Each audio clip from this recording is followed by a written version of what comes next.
वो गलतियां जिसकी वजह से हर साल बहुत सारे बच्चों के एप्लीकेशन फॉर्म रिजेक्ट होते हैं या फिर उनका एडमिशन नहीं मिल पा रहा होता है, उसके बारे में लोग कंप्लीटली बातें करने वाले हैं। इसके अलावा जैसा कि आप सबको पता है, आखिरी के सिर्फ और सिर्फ 10 दिन बचे हैं सीयूटी के एप्लीकेशन फॉर्म क्लोज होने में, तो गाइस आपको फटाफट से चीजें शुरू करनी है अभी तक अगर आपने नहीं करी थी तो। इसके अलावा अगर हम बात करते हैं यहाँ पे, तो हम लोग यहाँ पे इस वीडियो में ये भी देखने वाले हैं कि भाई आपका करेक्शन विंडो में आप क्या क्या चीजें चेंज कर सकते हो, तो ये वीडियो आपके लिए बहुत ज्यादा इंपॉर्टेंट होने वाला है। फटाफट से आगे बढ़ते बात करते हैं हम लोग यहाँ पे हमारा, कि भाई जैसा कि आप सबको पता है यहाँ पे हमारा लास्ट डे जो होने वाला है एप्लीकेशन फॉर्म फिलिंग का वो है 30 जनवरी, और 31 जनवरी को सिर्फ और सिर्फ आप यहाँ पे पेमेंट कर पा रहे होगे। फॉर्म आपका क्लोज हो चुका होगा 30 जनवरी को ही। ध्यान रखना, इस डेट पे मिस आउट मत करना यहाँ पे, ठीक है, बहुत रिग्रेट होगा फिर आपको। आगे बढ़ते हैं। ध्यान रखने वाली बात यहाँ पे ये कि भाई 2 से 4 फरवरी मतलब कि 3 दिनों के लिए यहाँ पे करेक्शन विंडो ओपन होगी। हम लोग उस पर पूरी बातें करने वाले हैं। आगे बढ़ते हैं फटाफट से और बात करते हैं यहाँ पे कि भाई इस वीडियो में हम लोग बात करेंगे वो कौन सी मिस्टेक्स हैं जो कि आपको अवॉइड करनी, वो कौन से पॉट होल्स हैं जहां पर हर साल बच्चे कुछ लड़खड़ा जाते हैं, तो वो आपको देख के चलना है, आपको सतर्क रहना है एंड आपको यहाँ पे ध्यान रखना है इन चीजों का। ठीक है, शुरू करते हैं। सबसे पहली चीज जो आपको ध्यान रखनी है वो है कि भाई सभी लोगों को यहाँ पे न्यू रजिस्ट्रेशन में क्लिक करना होता है, चाहे आप फ्रेशर हो चाहे आप ड्रॉपर हो, है ना। आपने 1 साल पहले या 2 साल पहले जितनी बार भी पेपर दे रखा है आपने, आपको न्यू रजिस्ट्रेशन में क्लिक करना होता है, बिकॉज आप यहाँ पे रजिस्टर कर रहे हो खुद को 2026 के लिए। ठीक, आगे बढ़ते हैं गाइस। फॉर्म फिलिंग में मैंने ऑलरेडी पूरी वीडियो बना रखी है, आप जाके चेकआउट कर सकते हो। आगे बढ़ेंगे फटाफट से, बात करते हैं यहाँ पे कि भाई आपसे फॉर्म फिलिंग के दौरान आपसे पासपोर्ट साइज फोटोग्राफ मांगी जाती है, जो कि साइज होनी चाहिए 100, आप बोलोगे 10 केबी से लेकर के 200 केबी के बीच में। इससे कम या इससे ज्यादा हुई तो आपकी चीजें अपलोड नहीं हो रही होंगी, ध्यान रखना यहाँ पे। ठीक, सिग्नेचर की अगर हम बात करेंगे तो 10 से लेकर के 50 केबी के बीच में होनी चाहिए। अगर हम आइडेंटिटी प्रूफ की बात करते हैं तो वो 10 केबी से लेकर के 200 केबी के बीच में होनी चाहिए, ये साइज होनी चाहिए। ठीक, इसके अलावा ये तीनों चीजें आपकी जेपीईजी के फॉर्मेट में होनी चाहिए। ठीक है, यहाँ पे आपसे पीडीएफ नहीं मांगी है, तो अगर आप पीडीएफ अपलोड करोगे तो आपसे वो इनवैलिड बताएगा, आपको लेगा ही नहीं वो चीजें। ठीक है, तो यहाँ पे आपको टाइम वेस्ट नहीं करना है, ध्यान रखनी इन चीजों को। आगे बढ़ते हैं। आगे बढ़ेंगे गाइस, जब आप रजिस्ट्रेशन फॉर्म फिल कर लेते हो तो आपके सामने कुछ ऐसा पोर्टल दिखता है जहां पे आपके सामने यहाँ पे एप्लीकेशन नंबर दिख रहा होता है, आप इसका स्क्रीनशॉट लेकर अपने पास रख सकते हो। ठीक है, वैसे आपके मेल पर आपको चीजें शो कर देता है, यहाँ पे एप्लीकेशन नंबर और पासवर्ड आपके आ जाता है, बट स्टिल यहाँ पर भी आप चीजों को लेकर के आगे बढ़ सकते हो। ठीक है, आगे बढ़ते हैं, नेक्स्ट बात करते हैं। अब जब आप यहाँ पे चीजें फिल कर लेते हो, आपका एप्लीकेशन स्टेटस शो करता है जहां पे आपको ये सारी डिटेल्स फिल करनी होती हैं।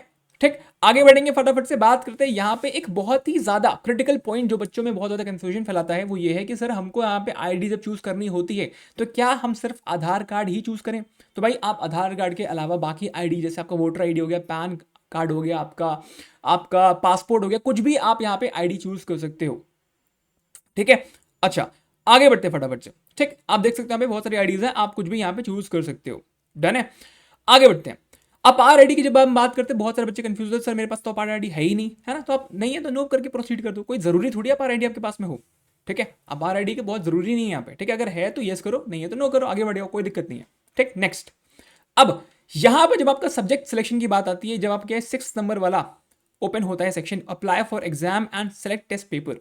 ठीक, तो आपको यहाँ पे बहुत ध्यान से भरना होता है, बिकॉज यहां पर आपका मेजरली मेन चीज तो आपके यहां पर है कि आप कौन सा सब्जेक्ट ले रहे हो, तो बहुत ध्यान से इसको फिल करना। ठीक, अच्छा इसके बाद अगर हम बात करते हैं तो जब यहाँ पे जब आपसे यहाँ पर पूछता है कि भाई आपका पेपर मीडियम क्या होगा डोमेन सब्जेक्ट्स का, तो अपना पेपर मीडियम जिस मीडियम में आप पेपर को अटेम्प्ट करोगे डोमेन सब्जेक्ट्स के, हिंदी में करोगे, इंग्लिश में करोगे, जिस भी लैंग्वेज में करोगे, आप उसको चूज करते हो यहाँ पे। इसके अलावा यहाँ पे अपने सिटीज की चॉइस को आप चूज करते हो। आप जो स्टेट चूज करके आपको आपका जो आपने अभी आईडी डाली थी उसी के अकॉर्डिंग आपको यहाँ पे स्टेट मिल रहा होगा बेसिकली, है ना। और यहाँ पे आपको अपने एग्जामिनेशन सेंटर चूज करते हो, एग्जामिनेशन सिटी चूज करते हो, एंड जो भी आप फर्स्ट पे चूज करते हो बहुत हाई चांसेस होती है कि आपको वो मिल रहा हो। ठीक, अगर वो possible in any possible case अगर वो वहां पे खाली नहीं हुआ तो आपको सेकंड नंबर वाला मिल रहा होता है। तो ध्यान से भरना इसको, जो भी सिटी आप डालोगे पहले पे, ध्यान रखना कि मैक्सिमम चांसेस है कि आपको वो ही मिल रहा होगा। ठीक है, तो ध्यान से भरना यहाँ पे। आगे बढ़ते हैं। अब बात करते हैं हम लोग यहाँ पे इमरजेंसी कॉन्टैक्ट डिटेल्स की, यहाँ पे है ना। तो ये वो कॉन्टैक्ट डिटेल्स हैं जो कि आपने इससे पहले जो इलेक्ट्रॉनिक कम्युनिकेशन एड्रेस में डाला था, अपना ईमेल, अपना फोन नंबर, उससे कुछ डिफरेंट डालना आपको यहाँ पे चीज़, वो आप यहाँ पे नहीं डाल सकते हो। यहाँ पे आपको पेरेंट्स का या फिर आपका अपना दूसरा जो है नंबर यहाँ पे डाल सकते हो। ठीक, number and email address both.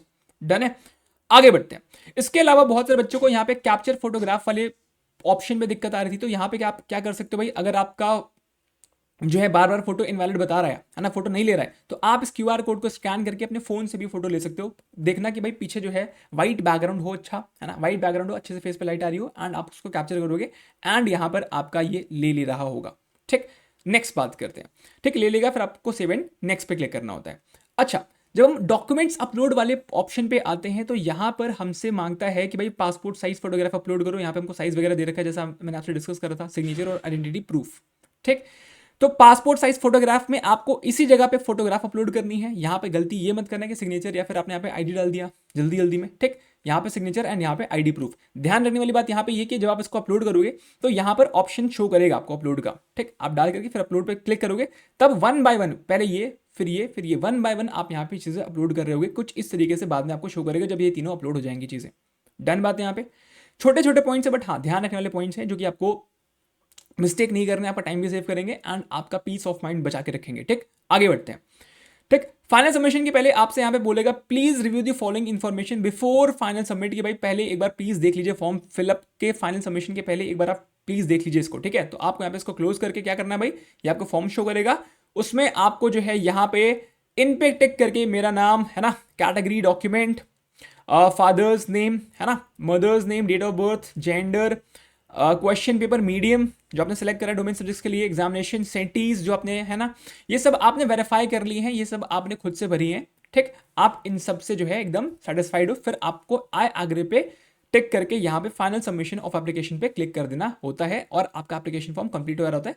फिर आपको बस फीस पेमेंट करनी होती है। ठीक, यहाँ पर अगर आपको शो करेगा your email ID yet to be verified, तो उस पर क्लिक करके अपने ईमेल आईडी को वेरीफाई करके यहाँ पे ओटीपी आएगा डाल करके सबमिट एंड गेट ओटीपी पे करके यहाँ पे वेरिफिकेशन फुल आप सक्सेसफुल करके आप यहाँ पे अपना एग्जामिनेशन फीस को पेमेंट कर सकते हो। That's all. अब गाइस करेक्शन विंडो आपको पता है, अगर आपने कोई भी मिस्टेक कर रखा है अपने डोमेन के सब्जेक्ट्स चूज करने में है ना, आपने अपने नाम में बेसिकली है ना, कुछ भी आपने चेंजेस आपको करने हैं, आपने गलती कर रखी है, तो आप करेक्शन विंडो ओपन होते ही 2 से 4 फरवरी के बीच में जो है आप वहां पर चेंजेस कर पा रहे होगे, तो परेशान होने की बात नहीं है। आप क्या चेंज नहीं कर पाओगे, ये सारी बातें हम लोग इस वीडियो में कंप्लीट करने वाले हैं, जो है आपका correction window how to correct form में। ठीक है, तो ध्यान रखना है इस बात को। ठीक है, आप सभी को इस वीडियो को चेकआउट जरूर से करना है, ये वीडियो अब थोड़ी ही देर में अपलोड हो रही होगी। ठीक है, और गाइस इसके अलावा इस चैनल के प्ले सेक्शन को जरूर से विजिट करना, बिकॉज इस चैनल के प्ले सेक्शन में आपको यहाँ पे इंग्लिश के इंपॉर्टेंट वो कैप शो आपका चल रहा है, द 10 मिनट वो कैप शो, इसके अलावा जो कि डेली 9 बजे अपलोड हो रहा होता है। ठीक, इसके अलावा आपका यहाँ पे रीजनिंग के सभी इंपॉर्टेंट टॉपिक्स, क्वांट के इंपॉर्टेंट टॉपिक्स, आपके इंपॉर्टेंट जीके टॉपिक्स है ना, इसके अलावा आपकी 6 मंथ्स की करंट अफेयर्स, ये सब कुछ यहाँ पर अपलोडेड है जो कि आपको मिल रही होंगी।